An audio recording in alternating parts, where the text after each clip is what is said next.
This video is actually about how there is a camera culture of every time there is a new camera, people want to upgrade to that new camera. Let's say I have some friends. I'm not trying to give out names. I'm not trying to bash on anybody. I'm just trying to give you examples so that I can deliver a very important message. I got a friend, for example, that once had a Blackmagic Pocket 6K, which is an incredible cinema camera. Then he upgraded a couple of months later. He upgraded to the Lumix S5 Mark IIX, which is an incredible camera as well. I would say that the image from the Blackmagic looks a lot better, but I see why you would want to use a different camera like that, since the Lumix has better autofocus and things like that.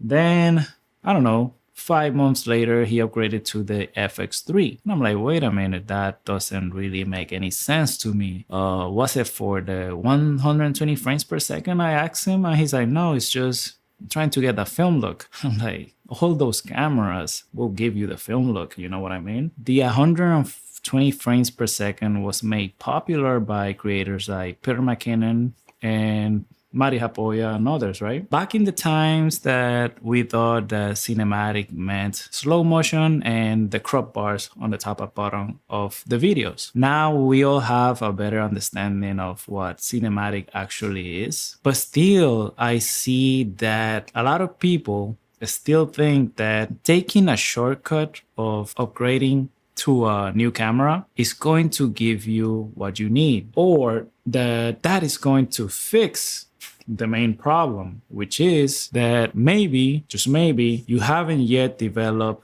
your filmmaking skills so that you can take advantage of any camera that you put on your hands. I'm going to tell you a short story, and it is the story of the camera that I'm using right now. About 8 years ago, I bought my first camera. I was looking on YouTube, and there are a multitude of creators that recommend a lot of cameras, which I truly appreciate. So you have to navigate and then decide for yourself. The majority of creators, they were advising for everybody to get the Sony a7S II at that time, which is a great camera. It was great for the time, but the Panasonic GH5 was out, and he gave so many features that to this day, a lot of cameras don't even have, like shutter angle and things like that. So I was like, wait a minute. I started thinking for myself, why would I buy a camera just because it's a full frame camera, but then I'm missing all these other features?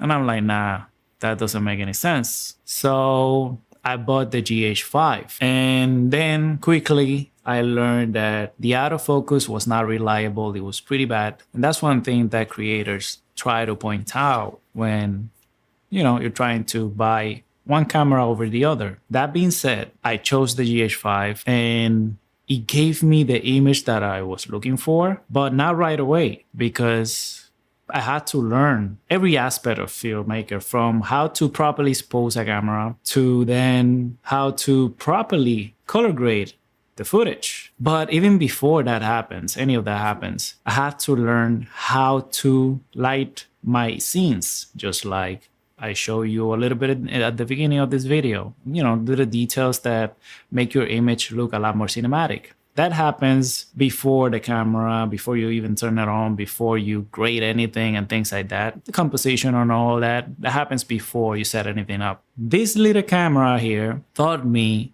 that in order to get a great image, I had to actually work for it. That being said, I had to learn how to light my scenes properly, because this camera is not great in low light, but it's not as bad as they try to make it be. And all those skills that I need to develop in order to make my gear work for me make me a way better filmmaker than I would be if I chose another camera with probably better autofocus and a better low light performance. I said that to say that taking shortcuts and thinking that money is going to buy what you actually need, which is knowledge and experience, no amount of money is going to get you there. You can go there right now and get an Arri Alexa for all that matters. If you don't know how to properly light, if you don't know how to properly expose your images, if you don't know how to properly color grade your images, you're not going to get what you're looking for. There are no shortcuts for this. I'm not saying any of this to discourage anybody at all. I'm actually saying this so that you don't waste your money and so that you grow as a filmmaker and you get that freedom of being able to know that all these cameras are just tools and there is no perfect camera.